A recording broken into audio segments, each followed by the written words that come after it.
Hey y'all, it's your girl Melody Shari, and this was really good news to me.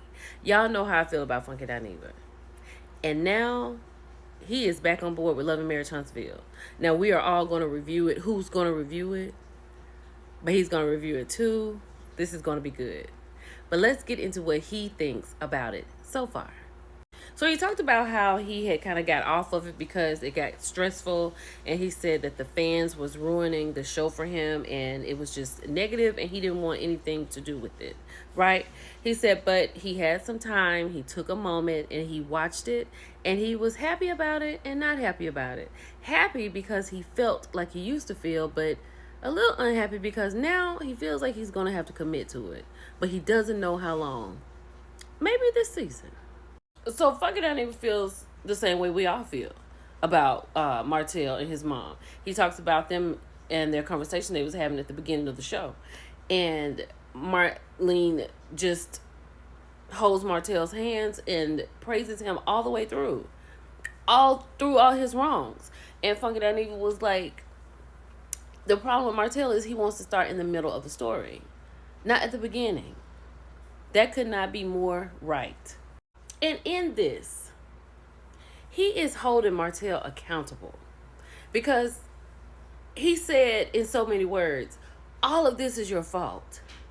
And on top of this all being your fault, with you doing all of this, Martell, you still didn't even marry Ariane. And then he said they could go down to KFC and have a wedding. And then he had a little message for Ariane Curry.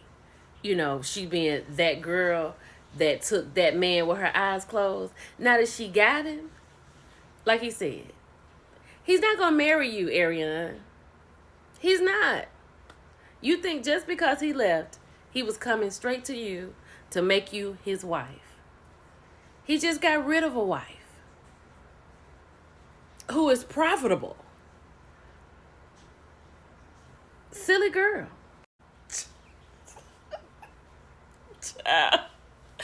He said, Ariane. He said when Martell left Mel, he wanted to be with Sheree. He came back to Ariane. Then he went to be with someone else. He called her recovery. I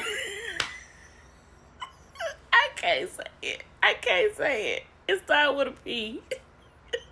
Now he's talking about it's not that hard to co-parent. Now, he don't know nothing about co-parenting, but the maturity part that he's talking about can be achieved in time. But he did say that the oldest kid could be the one that communicates between Mel and Martell. I agree with that. He also talked about something that we already knew. Martell doesn't want full custody of those kids. And P.S., he doesn't really have the income outside of the show to take care of the kids. He just wants to keep digging at Mel. This was so good. Then he touched on the diabolical part of Martell. Like, he wants us to believe Mel cheated on him so bad that he would release this particular tape like she was with someone else. And his point was, if it was another tape, how did you get your hands on it, Martell? Like, Martell is not smart. He's not smart. I agree with him 100%. It doesn't matter. It doesn't matter what he says. It doesn't matter what he says. Mel has said. We don't believe anything Martell says. So I think he's right. Martell should try to be the good guy and just be a good dad and just leave Mel all the way alone. You know what I'm saying? Because God forbid this season you talk about she cheated on you again. Y'all gonna have to do something with that. Child, he feel a way about Kiki. He really don't like her, right? And I agree with him what he said about Nell. Nell does have a lot of opinions about a lot of marriages. And she should really have some opinions about her own. Child, this is good.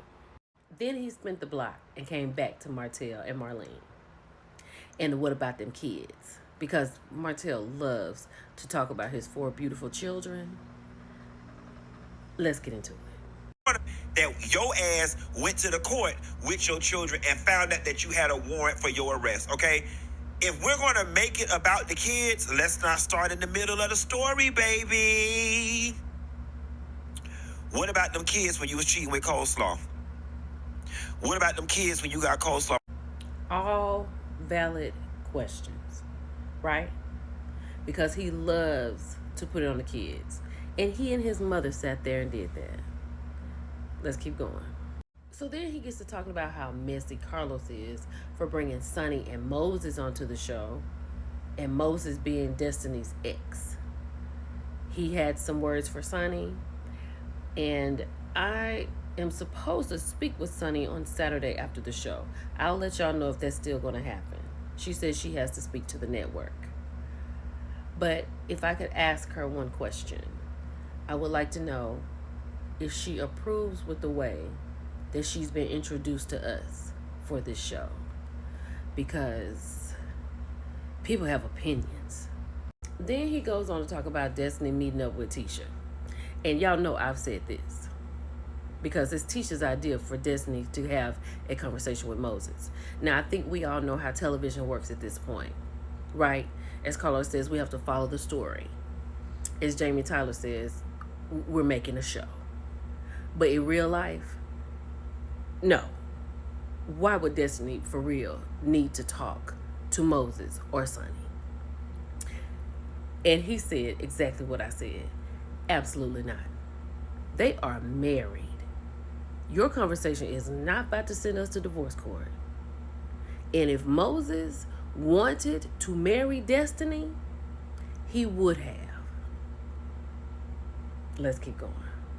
He ended it with an apology to Mel and the Millimeters when he was calling her out of her name, and he was saying that that's just how they talk.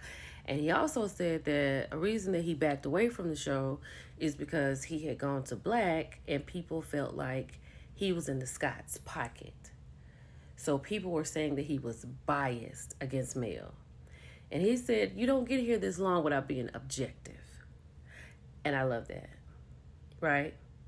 But he said he's in here for the season, right? So I'm in here for the season too. I'm excited about it. So let me know what you think about this video. This was really good. It's your girl, Millie Chan. I'll talk to you later. Bye.